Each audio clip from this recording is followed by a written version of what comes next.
ব্যারাকপুরে উদ্বোধন হলো স্বপ্নীল শিশু উৎসব। উপস্থিত নাট্যকার চন্দন সেন। নিশিদিন হসপিটাল, অর্থ সব নয়, পরিষেবাই আসল কথা।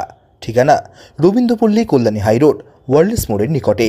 যোগাযোগ 8617781276। বর্তমান সময়ে যখন শৈশব মুঠোফোনে বন্দী, সেই সময় শিশুদের মনের বিকাশ ঘটাতে স্বপ্নীল শিশু কিশোর নাট্য সংস্থার উদ্যোগে ব্যারাকপুরে উদ্বোধন হল স্বপ্নীল শিশু উৎসব 2025। ব্যারাকপুর হরহল প্রাথমিক বিদ্যালয়ে আয়োজিত এই শিশু উৎসবের আনুষ্ঠানিক উদ্বোধন করেন নাট্যকার চন্দন সেন, চন্দ্রা মুখোপাধ্যায় সহ অন্যান্য বিশিষ্টজনেরা। সংবাদ মাধ্যমের মুখোমুখি হয়ে এমন ধরনের শিশু উৎসবের প্রশংসা করে নাট্যকার চন্দন সেন জানান, আমি স্বপ্নীলের কাজ দেখেছি। ব্যারাকপুরের বুকে এই ধরনের একটি প্রতিষ্ঠান যে রয়েছে এটা অনেকেই জানেন না, কিন্তু একটি অসাধারণ এই প্রতিষ্ঠানটি। শিশু কিশোরদের নিয়ে এরা অসাধারণ সব কাজ করছেন এবং এই কাজের মধ্যে বাংলার যারা খ্যাতকীর্তি মানুষ তাদের বিভিন্ন রকম রচনা, কবিতা, গান ইত্যাদির সংকলন করে এরা আশ্চর্য সুন্দর সব কাজ করছেন। যেমন এখানেই আমরা দেখতে পাচ্ছি সমরেশ বসু, বাদল সরকার, রবি ঠাকুর, সলিল চৌধুরী, অতুল মুখোপাধ্যায়, এই কটির মূর্তিতে মাল্যদান করা আছে। এরা প্রত্যেকেই এমন বাঙালি যে বাঙালিদের ঐশ্বর্য বা অবদান বাংলার সাহিত্য ও সংস্কৃতির ক্ষেত্রে চিরস্মরণীয় হয়ে থাকবে। আমি ব্যক্তিগতভাবে মনে করি আমার শারীরিক অসুস্থতা সত্ত্বেও এখানে আসাটা আমার নৈতিক দায়িত্ব। আমি সেই দায়িত্ব পালন করছি। স্বপ্নীলের উজ্জ্বল ভবিষ্যৎ কামনা করি এবং স্বপ্নীলের পেছনে যে বড়রা আছেন সেই বড়দের জন্য আমার একটা আলাদা একটা হাততালি রয়েছে, একটা মনে মনে একটা শ্রদ্ধাও রয়েছে। এরা ইচ্ছে করলে অনেক কিছু করতে পারতেন, কিন্তু এরা সেটা ইচ্ছে করেনি। এরা যে ইচ্ছেটা করেছেন সেটা হচ্ছে মানুষকে তাদের শৈশব থেকে ঘুরে যেতে তাদেরকে তৈরি করে। আমি সেই জন্য স্বপ্নীলকে অভিনন্দন জানাই এবং আমি আজকে এসে নিজেকে ধন্য মনে করছি। স্বপ্নীলের উজ্জ্বল ভবিষ্যৎ কামনা।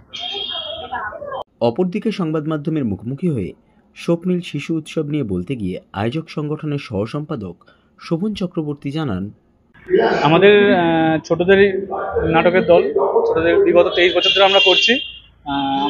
এটা আমাদের বাৎসরিক অনুষ্ঠান, প্রত্যেক বছরই আমরা করি। এবছর আমরা হরহল স্কুলে করছি। ব্যারাকপুরের মোটামুটি একটা প্রাণকেন্দ্র বলা যায় হরহল স্কুল, সেই জন্য আমরা হরহল স্কুলটাকে বেছে নিয়েছি। এখানকার আশপাশের সবাই লোকজনদের নিয়ে এই স্কুলেরই উদ্বোধন করবে। এই স্কুলেরই একটি ক্লাস 3-তে পড়া স্টুডেন্ট, ছাত্র একজন ছেলেটি সম্পূর্ণ অন্ধ।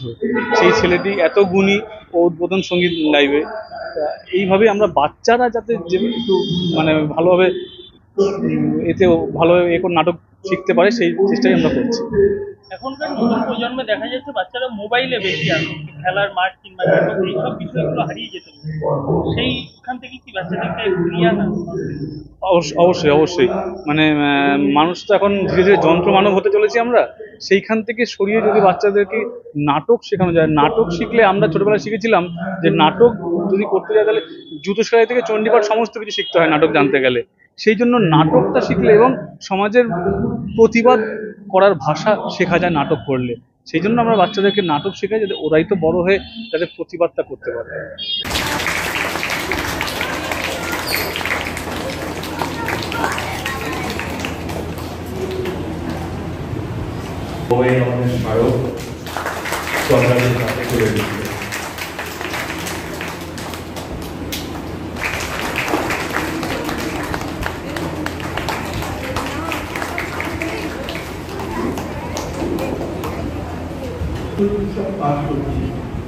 তার কাজের কিছু নিদর্শন যারা করছে অসাধারণ। আমরা আমাদের শৈশবে এই ধরনের কাজ আশাই করতে পারি। নিশিদিন ডায়াগনস্টিক সেন্টার, এ complete diagnostic solution.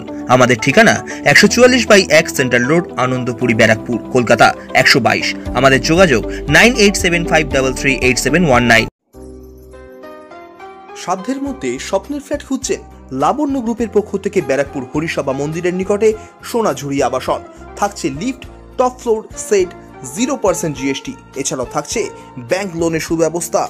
Flat booking চলছে। আমাদের যোগাযোগ 7278 200 456।